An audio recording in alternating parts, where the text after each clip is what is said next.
எனக்கு சின்ன வயசுலேருந்து அட்வொகேட் ஆகணும்னு ஆசைங்க. யாராவது தப்பு பண்ணும்போது அவங்களுக்கு தண்டனை வாங்கி கொடுக்கணும்னு நினச்சிருக்கேன். நம்ம இந்தியாவோட அட்மினிஸ்ட்ரேஷன் அப்படிலாம் நடக்குதுன்னு தெரிஞ்சிருக்கேன். நிறைய சட்டம் படிக்கணும்னு நினச்சிருக்கேன் அப்படின்னு நினைக்கிறவங்களாம் எப்படி லா படிக்கணும், ஸோ எந்த வழியிலலாம் வந்துட்டு நம்ம இந்தியாவில் லா படிக்க முடியும், ஸோ அப்படிங்கிறத பற்றி தான் நம்ம இந்த வீடியோவில் பார்க்க போகிறோம்.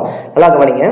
12th எந்த குரூப் படிச்சிருந்தாலும் பிரச்சனை கிடையாது. நம்ம +2 முடிச்சதுக்கப்புறம் அது என்ன குரூப், இப்போ maths biology, maths computer, arts computer சொல்லிட்டு எந்த குரூப் படிச்சிருந்தாலும் பிரச்சனை இல்லை. ஒகேஷனல் குரூப்பாக இருந்தாலும் பிரச்சனை இல்லை. எந்த குரூப் படிச்சிருந்தாலும் ஸோ அதில் வந்து எடுத்துக்கக்கூடிய மெரிட் பேஸ்டு, அதாவது நம்ம எடுத்துக்கூடிய மார்க்கை வச்சு பார்த்தீங்க அப்படின்னா ஸோ எவ்ரி இயர் வந்து பார்த்தீங்கன்னா அட்மிஷன் நடக்கும். எங்கே தமிழ்நாட்டில் இருக்கக்கூடிய அனைத்து சட்ட கல்லூரிகளிலும் பார்த்தீங்க அப்படின்னா ஒரு அட்மிஷன் நடக்கும். சரிங்களா? அதில் வந்து பார்த்தீங்கன்னா ஒரு 85% மேலே இருந்து நீங்கள் மார்க் ஸ்கோர் பண்ணியிருக்கீங்க அப்படின்னும் போது உங்களுக்கு வந்துட்டு ஸோ ரொம்பவே பாசிபிள் அதிகம். நீங்கள் ஈஸியாக வந்துட்டு பார்த்தீங்க அப்படின்னா லாஸ்ட் ஷீட் வந்து வாங்குறதுக்கு 85% மேலே மார்க் ஸ்கோர் பண்ணியிருந்தீங்க அப்படின்னா ஸோ கம்யூனிட்டி வைஸ் பார்த்தீங்க அப்படின்னா இந்த கட் ஆஃப் உடைய ரேஷியோ அப்படின்றது கட் ஆஃப் அப்படின்றது பார்த்தீங்கன்னா சில கம்யூனிட்டி குறையும், சில கம்யூனிட்டி கேரும். பட் 85% மேலே போது கொஞ்சம் செக்யூராக நம்ம ஃபீல் பண்ண முடியும், நமக்கு கண்டிப்பாக சீட் கிடைக்கும் அப்படின்னு சொல்லிட்டு.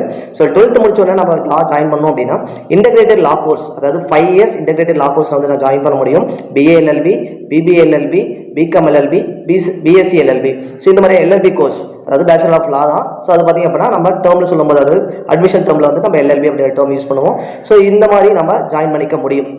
சரி, 3 year இன்டெகிரேட்டட் LLB வந்து ஜாயின் பண்ணுறதுக்கு இந்த வழியில் நம்ம ஜாயின் பண்ணுறோம். ஓகே, இதை தவிர வேறு வழி இருக்கான்னு சொல்லி பார்த்தீங்க அப்படின்னா இன்னொரு வழியும் இருக்குது. கிளாட் எக்ஸாம்னு சொல்லி ஒரு எக்ஸாம் இருக்குது. சரிங்களா? கிளாட் எக்ஸாம்ன்றது என்ன அப்படின்னா ஸோ காமன் லா அட்மிஷன் டெஸ்ட். இது பார்த்தீங்க அப்படின்னா நியூ டெல்லியில் இருக்கக்கூடிய நேஷனல் லா யூனிவர்சிட்டி நியூ டெல்லியில் இருக்கிறது கண்டக்ட் பண்ணுவாங்க. ஸோ இந்த எக்ஸாம் நம்ம கிளியர் பண்ணோம் அப்படின்னாலும் தமிழ்நாட்டில் வந்து 2 காலேஜில் வந்து நம்ம மெயினாக, அதாவது கவர்மெண்ட் கீழே வரக்கூடிய 2 காலேஜில் நம்ம அட்மிஷன் பண்ணிக்க முடியும். ஒன்று திருச்சியில் இருக்கக்கூடிய கவர்மெண்ட் லா காலேஜும், இன்னொன்று பார்த்தீங்க அப்படின்னா சோயல் ஸ்கூல் ஆஃப் எக்ஸலன்ஸ் இன் லா சென்னையில் இருக்கக்கூடிய காலேஜ். இது தவிர நிறைய பிரைவேட் காலேஜஸ் இன் தமிழ்நாட்டில் பார்த்தீங்க அப்படின்னா நம்மளால் ஜாயின் பண்ணிக்க முடியும். ஸோ அதில் பார்த்தீங்க அப்படின்னா SRM யூனிவர்சிட்டி, சேலம் சென்ட்ரல் லா காலேஜ், ஈரோடு இருக்கக்கூடிய லா காலேஜ், இந்த மாதிரி பார்த்தீங்கன்னா பிரைவேட் லா காலேஜஸ்ல நிறைய காலேஜஸ்ல வந்து பார்த்தீங்கன்னா அட்மிஷன் வந்து கிளாட்டுக்கு இம்பார்ட்டன்ஸ் கொடுக்குறாங்க. ஸோ இந்த மாதிரி வந்து நம்ம 5 year LLB 12th முடிச்ச உடனே லா படிக்கணும் அப்படின்னா 5 year LLB தான் ஒரே சாய்ஸ். இன்டெகிரேட்டட் லா கோர்ஸ் இல்லை ஒரு டிகிரி முடிச்சிட்டோம், ஏதோ ஒரு டிகிரியை முடிச்சுட்டு ஒருவேளை 12th பர்சன்டேஜ் கிடைக்கல, 85% மேலே எடுக்கல, இல்லை ஏதாவது கம்யூனல் கட் ஆஃப்ல வந்து எனக்கு சீட் கிடைக்காம போயிடுச்சு அப்படின்னு நினைக்கிறவங்க என்ன பண்ணலாம் அப்படின்னா ஒரு டிகிரி, ஏதோ ஒரு டிகிரியை படிச்சுட்டு எனி டிகிரி, அது வந்து லா டிகிரி தான் நம்ம படிக்க போகிறோம் இல்லையா? அதனால பார்த்தீங்கன்னா அது எந்த டிகிரியாக இருக்கலாம், ஒரு MBBS டிகிரியாக இருக்கலாம், இன்ஜினியரிங் டிகிரியாக இருக்கலாம், இல்லை ஆர்ட்ஸில் எந்த டிகிரியாக இருக்கலாம், சயின்ஸில் எந்த டிகிரியாக இருக்கலாம். ஆர்ட்ஸ் அண்ட் சயின்ஸ் காலேஜில் கூட அவங்க படிச்சுட்டு எனி டிகிரி, எந்த டிகிரி முடிச்சிருந்தாலும் அதுக்கப்புறம் 3 year LLB அப்படின்னு சொல்லிட்டு ஒரு கோர்ஸ் நம்மளால் படிக்க முடியும் ஒரு டிகிரி முடிச்சதுக்கப்புறம். ஸோ அதுக்கு பார்த்தீங்க அப்படின்னா 3 year LLB படிக்கிறதுக்கும் ஸோ சேம் நீங்கள் காலேஜில் இருக்கக்கூடிய கெயின் பண்ணக்கூடிய அந்த பர்சன்டேஜ் வச்சு பார்த்தீங்க அப்படின்னா ஒரு 75 மேலே பர்சன்டேஜ் இருக்குது அப்படின்னா easily we got seat. So ஈஸியாக நம்ம வாங்கிக்க முடியும்.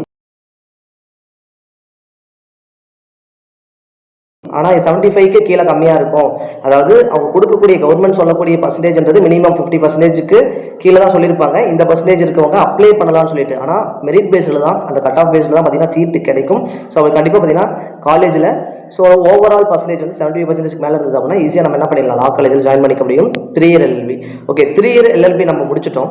3 year LLB முடிச்சதுக்கப்புறம் நம்ம டேரெக்டாக அடுத்து என்ன பண்ணணும்னு பார்த்தீங்க அப்படின்னா ஸ்டேட் பார் கவுன்சிலில் வந்து நம்ம ரிஜிஸ்டர் பண்ணணும். ரிஜிஸ்டர் பண்ணணும்.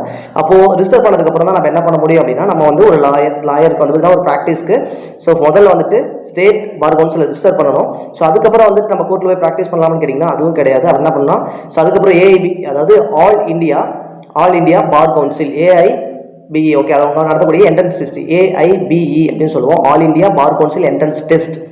ஓகேங்களா? ஸோ இந்த all India bar council entrance test நடத்தக்கூடிய எக்ஸாம் நம்ம கிளியர் பண்ணதுக்கப்புறம் தான் என்னன்னு பார்த்தீங்க அப்படின்னா நம்ம ஒரு ஹைகோர்ட்டில் போயிட்டு ப்ராக்டிஸ் பண்ண முடியும். இப்போ அதுக்கு முன்னாடி நம்ம என்ன பண்ணலாம் அப்படின்னா ஒரு லா முடிச்சோம், டிகிரி மட்டும் முடிச்சிட்டோம், ஸ்டேட் பார் கவுன்சில் வந்து ஃபஸ்ட் ரிஜிஸ்டர் பண்ணிக்கலாம். அதுக்கு சம் ப்ரொசீஜர்ஸ் இருக்குது, சம் டேட்டாஸ் வந்து ப்ராப்பராக செக் பண்ணிவிட்டு அவங்க ரிஜிஸ்டர் பண்ணுவாங்க. அந்த ரிஜிஸ்டர் ப்ரொசீஜர் முடிச்ச உடனே ஏதாவது முடிக்கிறதுக்கு முன்னாடியே கூட ஏதாவது ஒரு சீனியர் லாயர் கிட்ட போயிட்டு நம்ம நிறைய லா கற்றுக்கலாம், ப்ராக்டிஸ் பண்ணிக்கலாம். அந்த டைமில் சேலரின்றது பெரிய அளவு இருக்காது, அவங்க பார்த்து கொடுக்கக்கூடிய அமௌண்ட் ஒரு 1000 இருக்கலாம், 500 இருக்கலாம், மந்த்லி ஓகேங்களா ஒரு 5000 இருக்கலாம். மந்த்லியே பார்த்தீங்கன்னா ரொம்ப குறைவானது தான், ஏன்னா சீனியர் லாயர் அவங்க பார்த்து கொடுக்கக்கூடிய அமௌண்ட் தான். ஸோ அது ஃபிக்ஸடாக இவ்வளோ அமௌண்ட் தான் அப்படின்றது எதுவும் கிடையாது. அந்த மாதிரி நம்ம நிறைய கற்றுக்கிட்டதுக்கப்புறம் AIBன்னு சொல்லக்கூடிய all India bar council entrance எக்ஸாமை நம்ம கிளியர் பண்ணிட்டோம் அப்படின்னா ஸோ அதுக்கப்புறம் நம்ம லா ப்ராக்டிஸ் பண்ண போகலாம். லா ப்ராக்டிஸ் பண்ணதுக்கப்புறம் ஸோ அதுக்கப்புறம் நிறைய கவர்மெண்ட் லாயர்ஸ்க்கான எக்ஸாம்ஸ்லாம் வரும், நம்ம அதை கிளியர் பண்ணி கவர்மெண்ட் லாயர் ஆகலாம், ஜட்ஜ் எக்ஸாம் கிளியர் பண்ணி ஜட்ஜ் ஆகலாம். ஸோ இந்த மாதிரி நிறைய ஆப்பர்ச்சுனிட்டிஸ் இருக்குது. ஸோ அதுக்கு ஒவ்வொருத்தருக்கும் சேலரிஸ் அப்படின்றது பார்த்தீங்க அப்படின்னா ஸ்டார்டிங் ஒரு 45லேருந்து பார்த்தீங்க அப்படின்னா லேக்ஸுக்கு மேலே இருக்கக்கூடிய போஸ்டிங் வரைக்கும் பார்த்தீங்க அப்படின்னா நம்மளுடைய லா ஃபீல்டில் நிறையா இருக்குது. அதே மாதிரி ப்ரைவேட்டாகவும் நம்ம நிறையா கேஸ் எடுத்து பார்க்கலாம். ஸோ ஓகே, இப்போ நம்ம கிளாட் எக்ஸாம் எழுதுறோம், 12th முடிச்சுட்டோ அல்லது ஒரு டிகிரி முடிச்சுட்டோ கிளாட் எக்ஸாம் எழுதி நம்ம என்ட்ரன்ஸ் அதாவது எக்ஸாமுக்குள்ள வர போறோம், லா படிக்க போறோம் அப்படின்னா அதுக்கு எந்த மாதிரியான போர்ஷன்ஸ் இருக்கும் அப்படின்னு சொல்லி பார்த்தீங்கன்னா, முதல்ல கிளாட் எக்ஸாம் பார்க்கும்போது அதில் வந்து நம்ம 120 மார்க்குக்கு வந்து எக்ஸாம் எழுதுவோம். 120ல் வந்து பார்த்தீங்கன்னா என்னென்னலாம் வரும்னு பார்த்தீங்க அப்படின்னா, ஃபர்ஸ்ட் இங்கிலீஷ் ரொம்ப இம்பார்ட்டண்டாக இருக்கும். இங்கிலீஷில் வந்துட்டு என்ன மாதிரினா ஒரு பேசேஜ் வந்து எப்படி அண்டர்ஸ்டாண்ட் பண்ணிக்கிறோம், பேசேஜ் அண்டர்ஸ்டாண்டிங்கு, சானியம்ஸ் ஆன்டினியம்ஸு, அப்புறம் வெக்காபுலரி, வேற கிராமர் ரூல்ஸு, ஸோ இந்த மாதிரி பார்த்தீங்கன்னா காம்ப்ரிகென்ஷனு, இந்த மாதிரியான விஷயங்கள் வந்து நம்ம தெரிஞ்சிருப்போம். இங்கிலீஷில் அதை படிக்கணும். அது லாஜிக்கல் ரீசனிங் சொல்லிட்டு மேக்ஸில் ஒரு ஆப்டிடியூட் மாதிரியான நிறைய கொஸ்டின்ஸ் வந்து நமக்கு கேட்டிருப்பாங்க. அப்புறம் பொலிட்டிக்கல் ஓரியன்டான நியூஸ் நம்ம ஸ்கூலில் படித்த ஸ்கூல் லெவலில் இருக்கக்கூடிய புத்தகத்தை வந்து படிக்க போகிறோம். 10th வரக்கூடிய மேக்ஸ் வந்து பார்த்திங்க அப்படின்னா பேசிக்காக நம்ம ஷார்ட் ஒரு காம்படிட்டிவ் எக்ஸாமுக்கு மாதிரி எக்ஸாம்ஸ் வந்து நம்ம கிளியர் பண்ணுற மாதிரி இருக்கும். CLAT exam 3 year LLB and 5 year LLB ரெண்டுக்கும் பார்த்தீங்கன்னா கிளாட் எக்ஸாம்ஸ் இருக்குது. இதை நம்ம கிளியர் பண்ணிட்டு Tamil Nadu 2 college and all over India நிறைய காலேஜஸ் இருக்குது, அதை நம்ம ஜாயின் பண்ணிக்க முடியும். ஓகே, தமிழ்நாடு காலேஜ் தான் வேணும்னா பர்சன்டேஜ் நம்ம ஸ்கூல் அண்ட் காலேஜஸில் வந்துட்டு அதிகமாக கெயின் பண்ணோம். கிளாட்ன்றது வந்து மெடிக்கல் டவுனில் வந்துட்டு எம்பிபிஎஸ்க்கு வந்துட்டு நீட் எழுதுவாங்க இல்லையா, ஸோ அந்த மாதிரி இங்கே கிளாட்ன்றது ஒரு முக்கியமான எக்ஸாமாக நம்ம பார்க்குறோம். ஓகே, ஸோ இதை விட்டு அடுத்த சான்ஸ் அப்படின்னு சொல்லி பார்த்தோம் அப்படின்னா 3 year LLB கிளாட் ஒன்று வந்து பார்த்தீங்கன்னா பர்சன்டேஜ் கெயின் பண்ணுறது. இதில் ஏதாவது கரஸ்பாண்டன்ஸில் வந்துட்டு லா கோர்ஸ் பண்ண முடியுமான்னு கேட்டிங்க அப்படின்னா கரஸ்பாண்டன்ஸில் இப்போதைக்கு எந்த கோர்ஸும் கிடையாது.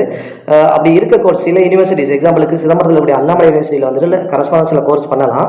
ஆனால் நீங்கள் என்ன பண்ண முடியாது அப்படின்னா போயிட்டு லீகலாக கோர்ட்டில் வந்துட்டு நீங்கள் ஒரு அதாவது பார் கவுன்சிலில் நீங்கள் ரிஜிஸ்டர் பண்ணுறதோ இல்லை கோர்ட்டில் போயிட்டு உங்களால் ஒரு கேஸ் ஃபைல் பண்ணுறதோ உங்களால் முடியாது. ஏன் முடியாது அப்படின்னா, ஸோ நம்ம பார் கவுன்சில் ரூல்ஸ் படி என்ன சொல்லியிருக்காங்க அப்படின்னா ரெகுலரில் லா முடிச்சவங்க மட்டும்தான் லாயராக வந்துட்டு ஒரு கோர்ட்டில் வந்து ஃபைல் பண்ணுறதுக்கு, ஸோ அவங்க தான் அதாவது அவங்க மட்டும்தான் வந்துட்டு பர்மிட்டபிள், அவங்க மட்டும் தான் பண்ண முடியும் அப்படின்ற மாதிரியான ரூல்ஸ்னால பார்த்தீங்க அப்படின்னா டிஸ்டன்ஸில் லா பண்ணுறது.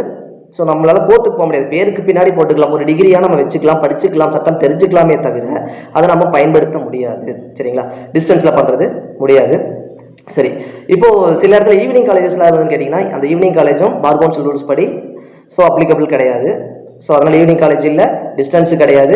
ஆனால் சில காலேஜஸில் பார்த்திங்க அப்படின்னா ஒரு 3 o'clock வரைக்கும் 2 o'clock வரைக்கும் பார்த்தீங்கன்னா சம் ரீசன்ஸ்னால ஒரு வேலை சுற்றி இன்ஃப்ராஸ்ட்ரக்சர் ரீசன்ஸாக இருக்கலாம், இல்லை அந்த இருக்கக்கூடிய ஸ்டூடெண்ட்ஸ் இல்லை ஸ்டாஃப்ஸ் ஏதாவது டைமிங் நிறைய ஆர்ட்ஸ் காலேஜில் பார்த்திங்க அப்படின்னா மார்னிங் கிளாஸ் ஆஃப்டர்நூன் கிளாஸ்ன்னு சொல்லிட்டு ஸ்ப்ளிட் பண்ணி கொடுப்பாங்க இல்லையா, அந்த மாதிரியான இதெல்லாம் வந்துட்டு டு டைம். ஆனால் ரெகுலரில் ரெகுலரில் பார்த்தீங்கன்னா டைம் சம் ஃப்ளெக்சிபிள் இருக்கக்கூடிய சில காலேஜஸும் இருக்குது. சரிங்களா, ஸோ இந்த மாதிரி வந்து நம்ம லா படிக்க முடியும்.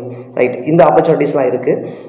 ஒன்று 12th மார்க் நம்ம கிளியர் பண்ணி 12th மார்க்கை வச்சு மெரிட்டில் கிடைக்கிறது ஒரு இது இன்டெகிரேட்டட் 5 years லா கோர்ஸ் கிளாட் எக்ஸாம். சரிங்களா, இது வந்து 5 yearsக்கு.